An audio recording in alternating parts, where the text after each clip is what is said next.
vocês hoje. Nós vamos falar sobre a qualidade e a higiene do sono.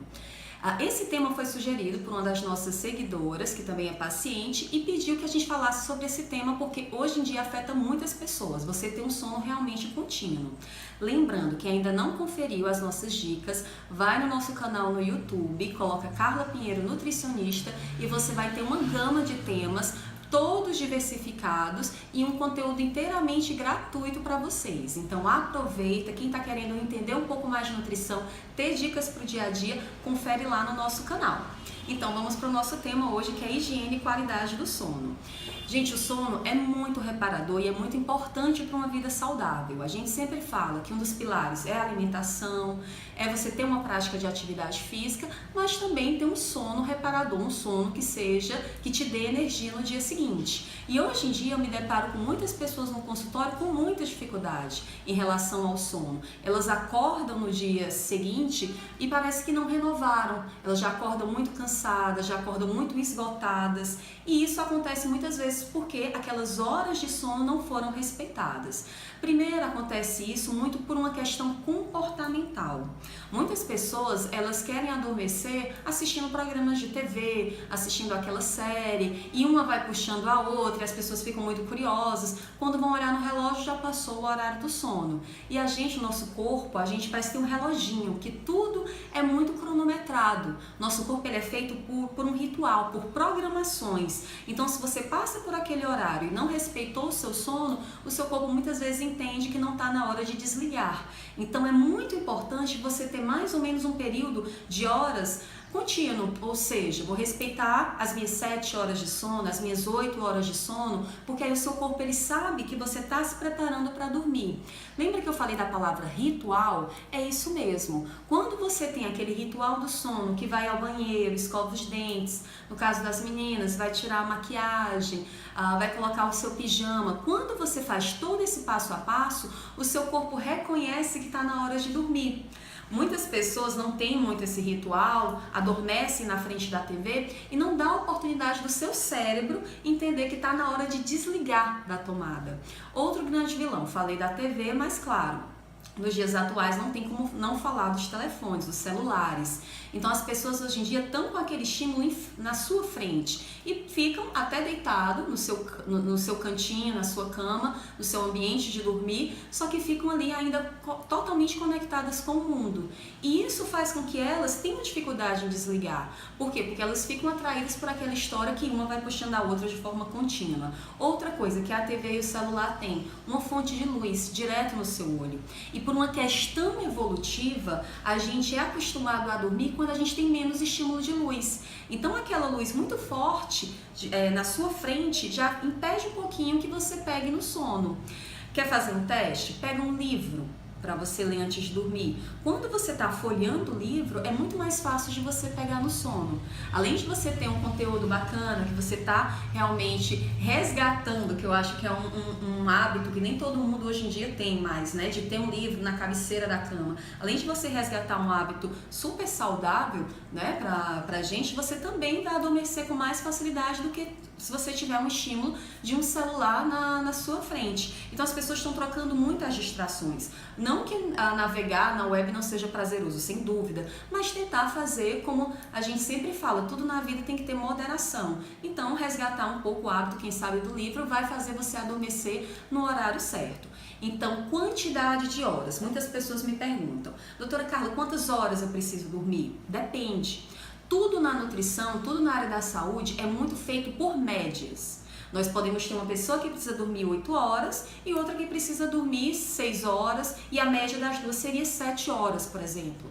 Já é muito difundido há muitos anos a quantidade de 8 horas de sono por noite, mas isso é muito relativo. As pessoas vão envelhecendo, elas vão dormindo menos, têm uma necessidade de dormir menos horas, então a gente também muda ao longo da nossa vida. O importante é você se conhecer e tentar se respeitar. Se o valor médio divulgado pela maior parte das pesquisas é de 8 horas, tentar não ser muito desvio padrão. Poxa, se é 8 horas, eu posso, quem sabe, dormir 7, 6 horas e meia, 8 horas e meia, 9, mas tentar realmente não dormir nem pouco demais e também não dormir muitas horas, porque isso vai atrapalhar a sua rotina do dia a dia e às vezes algumas pessoas referem que ficam preguiçosas também quando acabam dormindo demais. Então, se o seu horário, se você está dormindo aí 4, 5 horas, está muito distante do que seria a média. Então, buscar realmente se aproximar mais desse período de 7, 8 horas, mas sempre ficar de olho na sua individualidade. Atividade física, todo mundo sabe que é muito saudável. Agora, algumas pessoas, quando fazem atividade física, elas ficam ainda com aquela adrenalina, com o hormônio do estresse, no caso, o estresse bom, que é o cortisol, né, naquele momento que você está se exercitando, muito elevado. E aí essas pessoas que se exercitam à noite ainda demoram mais para pegar no sono. Por quê? Porque ainda estão ali super ligadas e como é que dorme? E se além disso, de forma adicional, algumas pessoas usam termogênicos à noite, à base de cafeína, né? Obviamente, a grande maioria é a base de cafeína. E aí é que não desliga mesmo, porque a pessoa, além de ter se exercitado no período da noite, ainda faz o uso desses estímulos, que para o treino vai ser ótimo, mas a pessoa ainda está ligada. E aí tudo bem, se no primeiro dia você treina bem, no segundo, a partir do terceiro você já não vai fazer um treino tão satisfatório. Por quê? Porque você vai cansar, você não vai conseguir recuperar, renovar para o dia seguinte. Então você vai ficar cansado de forma cumulativa. Falando de nutrição, né? Estamos aqui na Nutri, sou nutricionista, puxando para o lado da nossa nutrição. Em relação ao sono, tem muitos alimentos que nos fornecem a matéria-prima para a produção de melatonina, que eu já falei em vários vídeos para vocês, que é o triptofano. O triptofano, ele é um aminoácido, que ele está presente na banana, está presente no abacate, e aí combinado com outros alimentos que têm complexo B, como por exemplo a banana com a canela, o abacate com a canela, você propicia o seu corpo com o triptofano, que é a matéria-prima, e o cofator, que é o complexo B, a formar a tal da serotonina. Gente, a serotonina, além de relaxar, ser o neurotransmissor do bem-estar, do relaxamento, ela também auxilia a gente a produzir esse triptofano, a produzir a melatonina, que é o hormônio do sono. Então, quando você consome esses alimentos mais saudáveis, frutas, você vai conseguir produzir também a melatonina. Existe nos alimentos uma substância chamada de fitomelatonina, que está presente no broto, está presente nas leguminosas, como o grão de bico, a lentilha, no broto do feijão. E essa fitomelatonina, como o próprio nome está dizendo, é a melatonina do vegetal, vai estimular a produção da melatonina no seu corpo. Algumas pessoas, de forma errada, elas, estou com dificuldade de dormir, eu vi que na internet a melatonina é ótima para dormir, e começam a fazer uso indiscriminado da melatonina. Ela é uma substância interessante, sim, só que se você fizer um uso indiscriminado, você pode até suprimir a sua produção endógena. Então existe para quem normalmente a melatonina ela deve ser usada por pessoas com mais idade, a partir de 40 anos, 50 anos, tem que ser todo um estudo para saber se ela vai fazer essa suplementação do hormônio melatonina. Basicamente os hormônios funcionam assim, se você faz a via exógena, você suprime um pouco a sua produção, o corpo ele vai se adaptando. Então antes de uma pessoa de 20, 30 anos, tô com dificuldade de dormir por uma questão de falta de higiene do sono, que essa falta de higiene, por uma questão comportamental, não respeita esse ciclo, esse momento da sua noite. Por falta de higiene no sono, muitas pessoas utilizam a melatonina que vai suprimir a sua produção endógena. Então não estou levantando a bandeira contra ela, pode ser feita, mas para quem? Tem que ter a individualidade. Então cuidado mais uma vez no que a gente vai vendo aí na internet, tem que ver se é específico realmente para você. Quer produzir melatonina no seu corpo de forma mais satisfatória, para justamente, gente, a melatonina retarda o processo de envelhecimento e quando ela está em doses ajustadas, ela também auxilia você a conseguir manter um peso mais adequado. Ou seja, evita que você aumente de peso. Então, se você produz pouca melatonina, é mais um fator de risco para você aumentar de peso. Quer produzir de forma natural essa melatonina? Deixe o seu ambiente sem ruídos, sem barulhos.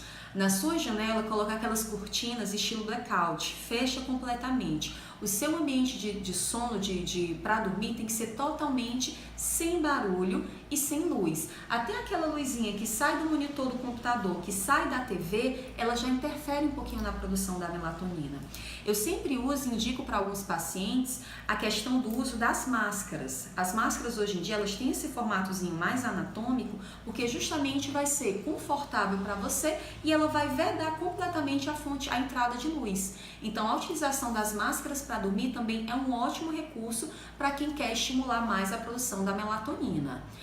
Antes de você também procurar usar a melatonina, existem alguns fitoterápicos que o seu Nutri pode te suplementar, te prescrever à base de plantas, como por exemplo a melissa, a passiflora, a camomila. Você pode fazer o chazinho ou pode ser suplementado na forma de uma cápsula padronizada, a L-teanina. Então tem tanta coisa para a gente trabalhar que o ideal é realmente você procurar o acompanhamento médico, nutricional, para você realmente conseguir produzir essas substâncias de forma satisfatória no seu organismo.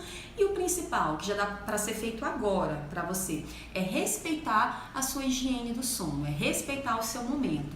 Desligar, fazer o seu ritual do sono, ter um ambiente tranquilo e aí sim você vai ter uma noite de sono extremamente reparadora e um dia seguinte muito melhor. Essa é a dica que a gente deixa aqui para vocês da nossa Nutri-Me. Um beijo grande e um bom sono para todos!